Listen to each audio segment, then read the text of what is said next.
জানি না ওরা সবাই কি সিদ্ধান্ত নিচ্ছেন, আর কাল তার কি বা পরিণাম বেরোবে। কালকের জন্য অপেক্ষা করা কোনো বীরকে শোভা দেয় না। বীর তো সময়ের পাথরকে কেটে নিয়ে কালকের মূর্তি বানিয়ে নিতে পারে। ওখানে যা সিদ্ধান্ত নেওয়া হবে তা হবে না মিত্র।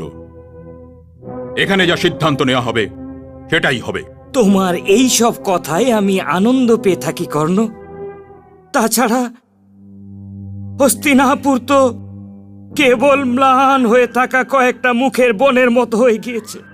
ওখানে যাও তো গান্ধারী চিন্তিত, জামাই শ্রী চিন্তিত। এখানে এসো তো দেখো যে দুর্যোধন মুখ গোমড়া করে আছে, দুঃশাসনের তো নেশা চড়ে রয়েছে।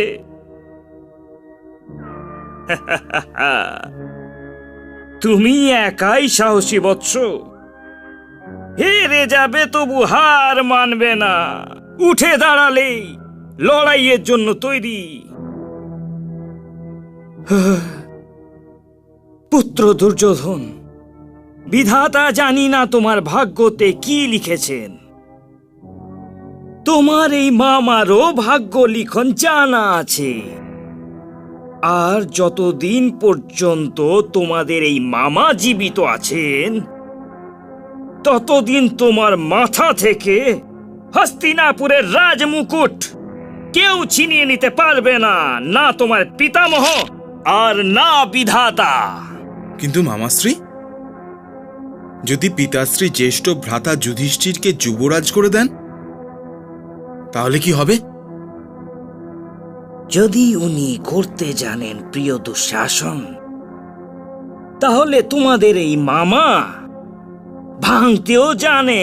হা! দুর্যোধনের প্রশ্নের সম্পর্ক কুরুবংশের সঙ্গে নেই মহারাজ। রাজনীতি আর হস্তিনাপুরের কল্যাণের সঙ্গে আছে। এই প্রশ্নের উত্তর তো স্বয়ং মহারাজকেই দিতে হবে।